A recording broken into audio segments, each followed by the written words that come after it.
വാളയാറിലേത് വെറുമൊരു ആൾക്കൂട്ടക്കൊലയല്ലെന്നും മറിച്ച് BJP RSS ക്രിമിനലുകൾ ആസൂത്രിതമായി നടത്തിയ കൊലപാതകമാണെന്നും മന്ത്രി ആർ ബിന്ദു തൃശൂരിൽ മാധ്യമപ്രവർത്തകരോട് പറഞ്ഞു.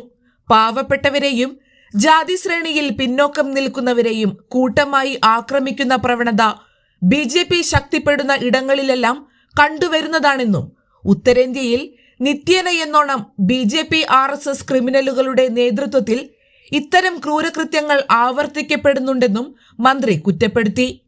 കൊല്ലപ്പെട്ട രാംനാരായണന്റെ കുടുംബത്തോടൊപ്പം സർക്കാർ ഉറച്ചു നിൽക്കുമെന്നും മൃതദേഹം നാട്ടിലെത്തിക്കാനുള്ള ക്രമീകരണങ്ങൾക്കൊപ്പം കുടുംബത്തിന് ഉചിതമായ നഷ്ടപരിഹാരം നൽകുമെന്നും അവർ വ്യക്തമാക്കി. വാളയാർ കൊലപാതകത്തിന് പിന്നിൽ സംഘപരിവാറിന്റെ വിദ്വേഷ രാഷ്ട്രീയമാണെന്നും ബംഗ്ലാദേശി എന്ന് ആക്ഷേപിച്ചാണ് RSS നേതാക്കളുടെ നേതൃത്വത്തിൽ രാംനാരായണിനെ ആക്രമിച്ചതെന്നും മന്ത്രി MP രാജേഷും നേരത്തെ പ്രതികരിച്ചിരുന്നു. ഇഷ്ടപ്പെടാത്തവരെ തല്ലിക്കൊല്ലുന്ന ഫാഷിസ്റ്റ് ആക്രമണങ്ങളുടെ മണ്ണായി കേരളത്തെ മാറ്റാമെന്നത് RSSന്റെ വ്യാമോഹം മാത്രമാണെന്ന് CPI സംസ്ഥാന സെക്രട്ടറി ബിനോയ് വിശ്വവും പറഞ്ഞു. ഇന്ത്യയുടെ മതനിരപേക്ഷത തകർക്കാനാണ് സംഘപരിവാർ ശ്രമിക്കുന്നതെന്നും ഇന്ത്യ ഹിന്ദുരാഷ്ട്രമാണെന്ന മോഹൻ ഭാഗവതിന്റെ പ്രസ്താവനകൾ ഇത്തരം അക്രമങ്ങൾക്ക് വളം വയ്ക്കുന്നതാണെന്നും അദ്ദേഹം കൂട്ടിച്ചേർത്തു.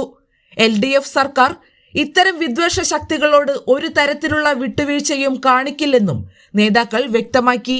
ക്രമീകരണങ്ങളും അതോടൊപ്പം തന്നെ വളരെ ഉചിതമായിട്ടുള്ള നഷ്ടപരിഹാരവും നൽകും എന്ന് ഇതിനകം അവരെ അറിയിച്ചു കഴിഞ്ഞിട്ടുണ്ട്.